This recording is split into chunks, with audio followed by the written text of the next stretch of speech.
Fala galera, beleza? Bom, hoje nós vamos estudar as leis ponderais. As leis ponderais serão a nossa base conceitual para estequiometria, tá? Então nós vamos começar com a lei de Lavoisier, que é a conservação de massa. A conservação de massa em sistema fechado. Lavoisier, né, tem aquela célebre frase que diz o seguinte: na natureza, nada se cria, nada se perde, tudo se transforma, ok? Então, num sistema fechado, o somatório das massas dos reagentes é igual ao somatório das massas dos produtos. Joinha? Então, olha só, nosso primeiro exemplo.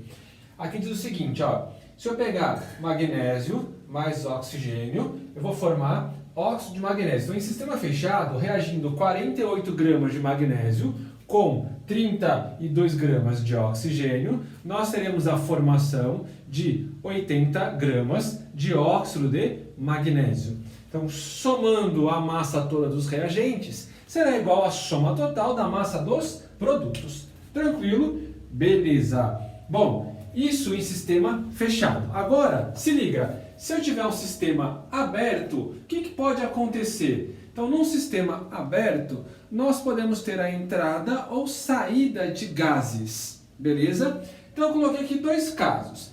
Primeiro caso, a combustão de um metal. Então, se eu pegar uma balança, colocar 24 gramas de magnésio sólido, a balança só vai medir a massa do sólido. O ar, né, o gás oxigênio que está presente no ar ao redor, que vai reagir com esse magnésio, a balança não vai medir essa massa. Tá? Então, o que vai acontecer? Então, a balança mede a massa desse magnésio, 24 gramas.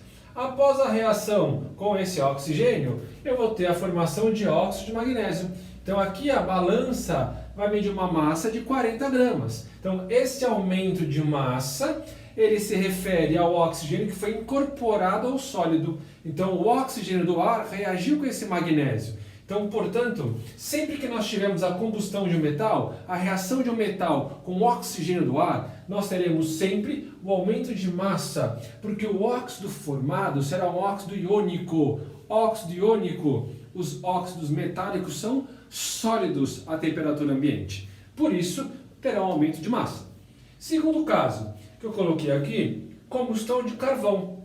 Se eu pegar uma amostra de carvão pura, por exemplo, 12 gramas de carvão puro, de carbono puro, e fizer a combustão, a mesma coisa, a balança só mede a massa do sólido. O oxigênio presente aqui no ar não vai ter essa massa medida. Se eu fizer a combustão, esse carbono vai formar CO2, gás carbônico, e esse gás carbônico vai ser liberado para a atmosfera. Então, se eu tiver um carbono 100% puro, não vai ter resíduo na balança. Quando nós fazemos um churrasco, nós colocamos pedaços grandes de carvão e depois só sobra aquelas cinzas, algumas impurezas e tal, né? Então nós vemos essa redução da massa, tá? Porque tem a saída de gás carbônico, ok? Então sempre que tiver a combustão de ametal, reação de ametal com oxigênio, pode ser carbono, pode ser enxofre, enfim, você vai ter uma diminuição de massa, beleza? Joia! Então se você pegar um pedaço de papel, tá? Um pedaço de papel, que é uma substância molecular, né? E queimar em cima de uma balança, você também vai verificar essa redução de massa, joia? Então, uma observação importante. Na ausência de gases, a massa sempre se conserva. Então, se eu tiver um sistema aberto e não tiver gás, não importa. Eu tenho que tomar cuidado quando eu tenho gás. Por quê? Eu posso ter a incorporação de gás com o aumento da massa, ou a liberação de gás com a diminuição da massa. Uma reação aquosa, não importa se está aberto ou fechado, desde que não tenham reagentes gasosos participando do processo. Tranquilo? Se liga no exercício aí, ó. Bom, então vamos lá. A questão da Unicamp. Ela diz o seguinte, ó, uma balança improvisada, feita com o cabide, como mostra a figura abaixo, nos recipientes A e B foram colocadas quantidades iguais de um mesmo sólido, que poderia ou ser palha de aço ou carvão. Então, significa que ele pegou uma substância e colocou no A e no B a mesma substância. Então, ou era palha de aço, ou seja, vamos considerar como sendo ferro, ou carvão, vamos considerar carvão como sendo puro carbono. Tudo bem? Beleza. E aí, ele colocou fogo no lado B. Então, aqui ele ateou fogo. Joia? Beleza. Então, após ele fazer essa combustão, a balancinha ela ficou dessa maneira aqui embaixo. Ó. O recipiente B ficou mais para baixo que o A. Ou seja, onde teve a combustão, teve um aumento de massa. Considerando o resultado do experimento, decida se o sólido colocado em A e em B era palha de aço ou carvão. Justifique. Sacou? Bem parecido com o nosso exemplo. Então, como teve aumento de massa, o lado B ficou mais pesado, significa o quê? Significa que você teve a incorporação da massa do oxigênio do ar, ou seja, você teve a reação de um metal. Então, essa é a reação. Então, você teve a combustão do ferro, a reação do ferro com o oxigênio do ar. Então, o sólido, né, a substância aí que ele colocou, então, o sólido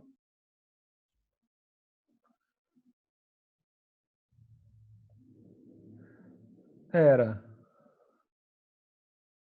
a palha de aço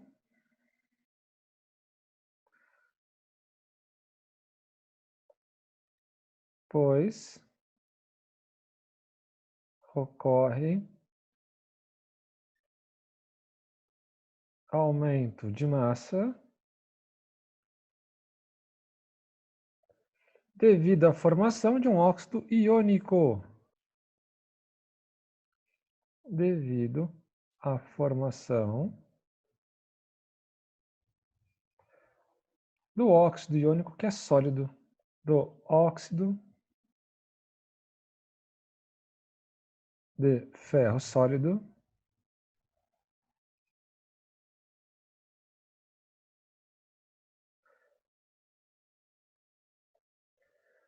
onde ocorre incorporação de massa do O2 ao sólido.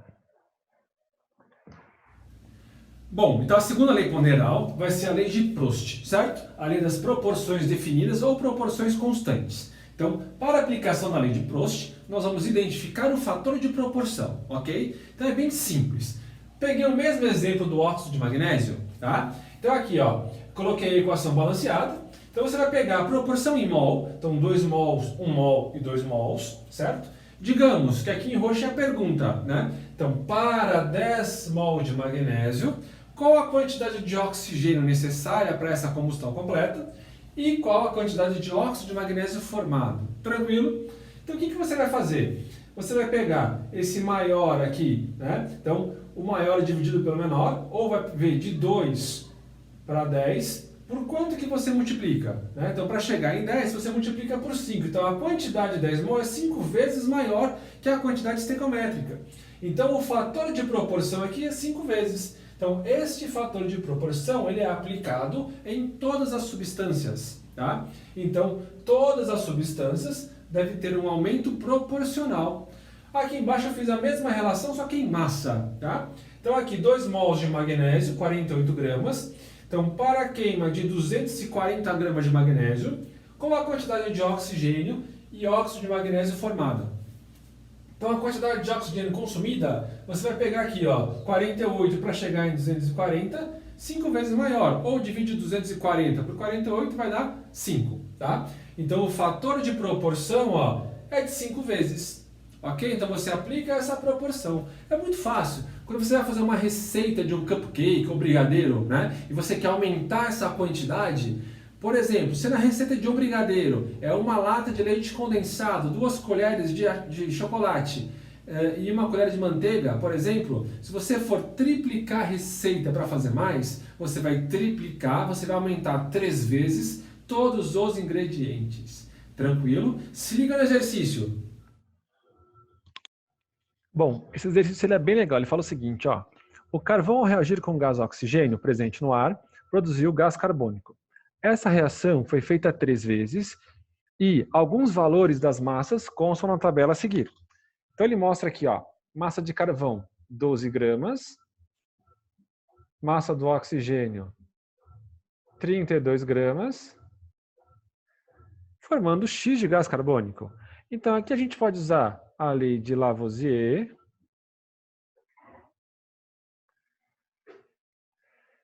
para achar a massa de gás carbônico formada. Então, soma da massa dos reagentes, 12 mais 32, vai dar a massa X, que é igual a 44 gramas. Depois, uma massa A de carvão qualquer, mais 16 gramas de oxigênio, formam 22 gramas de gás carbônico. Então, também para o Lavoisier, a gente sabe que a massa total de produto são 22 gramas. Então, a soma de A mais 16 também vai dar 22 gramas. Então, aqui, A mais 16 dá 22. Portanto, A vale 6 gramas. E para fechar, eu sei que A vale 6 gramas. Ele pega uma quantidade de 60 gramas de carvão. Então, aqui o fator de proporção, ele é 10 vezes. Então, nós aplicamos o mesmo fator de proporção, 10 vezes, para achar os valores de B e de Y. Então, aqui por Prost, nós teremos que B 10 vezes 16 são 160 gramas e o Y são 220 gramas. Tranquilo? Então fechamos aí as leis ponderais. Bom, vamos lá então. Agora é o seguinte, lei volumétrica de Gay-Lussac. Então, Gay-Lussac diz o seguinte, que a proporção em mol é igual à proporção em volume para gases. Por quê? Quando eu tenho gases no mesmo recipiente em uma reação, eles estão sob as mesmas condições de temperatura e pressão. Por exemplo, na CNTP, eu sei que um mol de qualquer gás ocupa o volume de 22,4 litros. Eu vou pegar a CNTP como sendo o meu exemplo, tá? Então, quando eu tenho aqui, ó, a reação de combustão completa do propano, eu tenho 1 mol de propano reagindo com 5 mols de oxigênio, formando 3 mols de CO2 e 4 mols de água, certo? Se eu estiver na CNTP, 1 mol de qualquer gás ocupa um volume de 22,4 litros. Então, aqui eu vou substituir o mol por 22,4 litros para todo mundo. Então, continua sendo a proporção 1 para 5 para 3 para 4. Então, olha só. 1 mol, então é 1 vezes o volume de 22,4. Aqui, 5 mol. 5 vezes o volume de 22,4 litros. 3 mol, 3 vezes o volume de 1 mol. 3 vezes 22,4 litros. E aqui, 4 vezes 22,4 litros para a água. Joia? Então, o que eu fiz aqui? Se liga. Eu chamei o volume molar de V. Então, não importa a condição que eu esteja, 1 mol de qualquer gás vai ocupar um volume V, certo? E aí, eu peguei a proporção em mol. Então, aqui não é 1V, aqui não são 5 vezes V, 3 vezes V e 4 vezes V. Então, a proporção em mol será igual à proporção em volumes. Então, olha que fácil. Por exemplo, se eu perguntar assim, ó, para a combustão completa de 10 litros de propano, qual o volume de oxigênio necessário e qual o volume dos gases formados. Então, a proporção é 1V para 5V. Então, se aqui são 10 litros, aqui é 5 vezes mais, 50 litros. Aqui é 3 vezes o volume V, então são 30 litros. E aqui, 4 vezes o volume V, 40 litros. Tranquilo? Então, se liga no exercício. Bom, então vamos lá. O exercício, ele fala aqui sobre os motoristas que realizam o processo de conversão dos motores, né, para utilizar o gás natural.